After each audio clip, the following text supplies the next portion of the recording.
नमस्कार दोस्तों, आपकी लाना वापस आ गई है 10 और मशहूर चोरों के साथ। अगर आपने इसका पहला भाग नहीं देखा है तो डिस्क्रिप्शन में लिंक है, उसे इस वीडियो के बाद जरूर देखें। आज हम फिर से इतिहास के पन्नों को पलटेंगे और उन चोरों के बारे में जानेंगे जिन्होंने अपने कारनामों से दुनिया को हिला कर रख दिया था।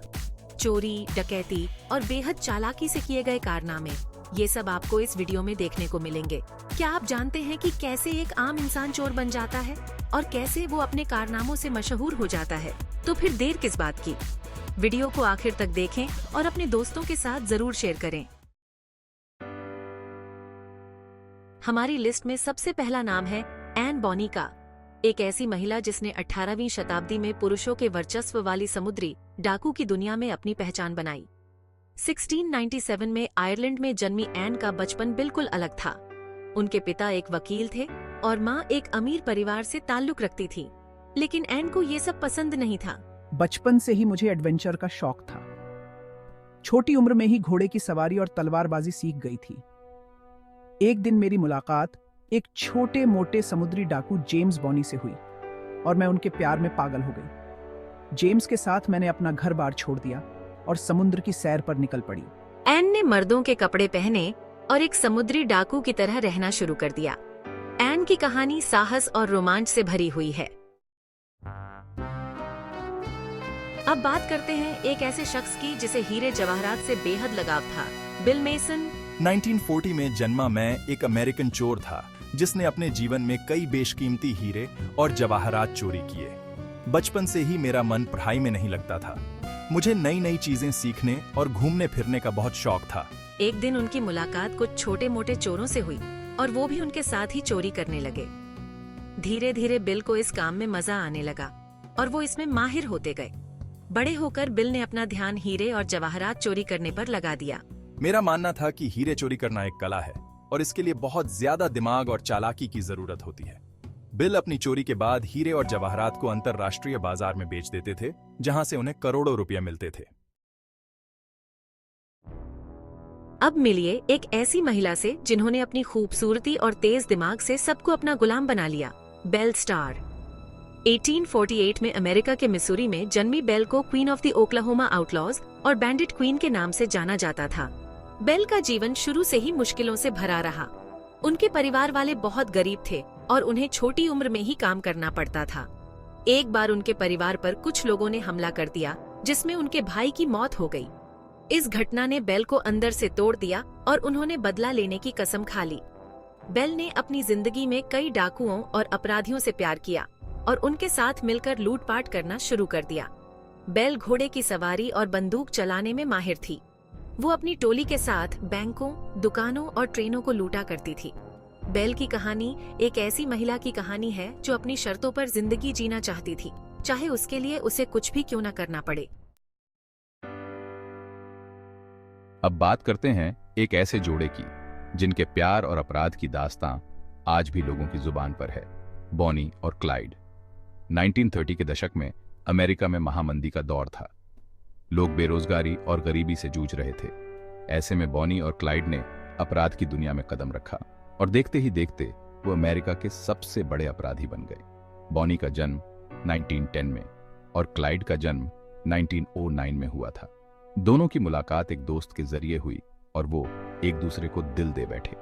क्लाइड पहले से ही छोटी मोटी चोरियां करता था, लेकिन बॉनी के आने के बाद उसने बड़े अपराध करने शुरू कर दिए। बॉनी और क्लाइड ने अपनी टोली बनाई और बैंकों, दुकानों और पेट्रोल पंप को लूटना शुरू कर दिया। वो अपनी चोरियों के दौरान कई लोगों की हत्या भी की। 1934 में पुलिस ने उन्हें घेर लिया और दोनों की गोली मारकर हत्या कर दी गई। Chapter 5, Karl Gugashian, Friday night bank robber. चलिए अब मिलते हैं एक ऐसे चोर से जो अपनी चोरियों को अंजाम देने के लिए फ्राइडे नाइट को ही चुनता था।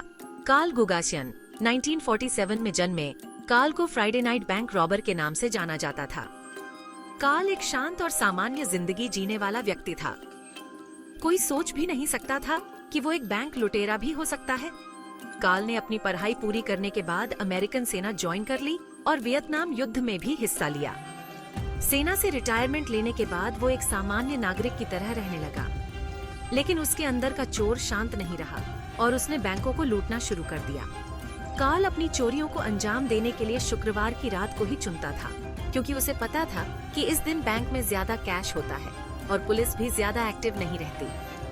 2002 में कार्ल पुलिस की गिरफ्त में आ ही गया और उसे कई साल की सजा सुनाई गई।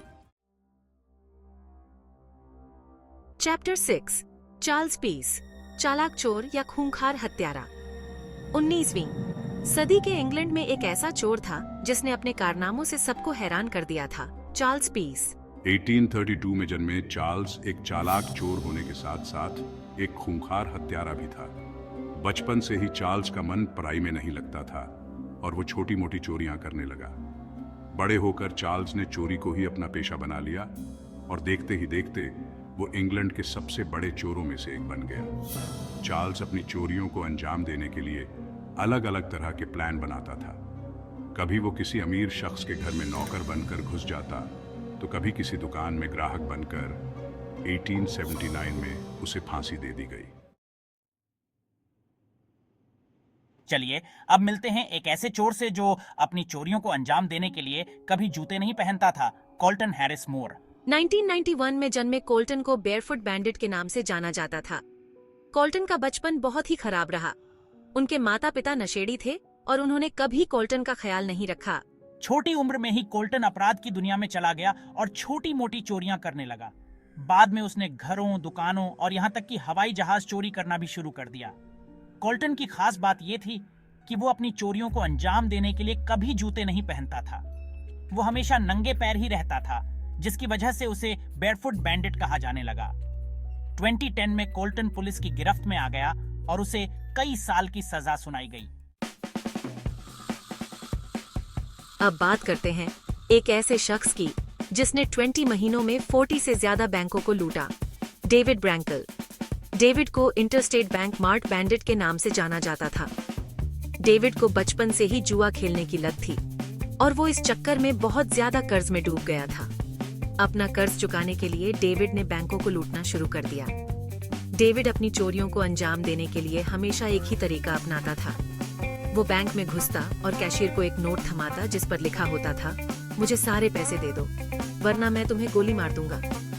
डेविड की हरकतें बहुत ही शांत और धीमी होती थीं, जिससे कैशियर डर जाते थे और उसे पैसे दे देते थे। डेविड पुलिस की गिरफ्त में आ ही गया और उसे कई साल की सजा सुनाई गई। अब बात करते हैं एक ऐसे शख्स की जिसे बैंक लूट का मास्टरमाइंड कहा जाता था, डेरेक क्रेटन स्मॉल्स।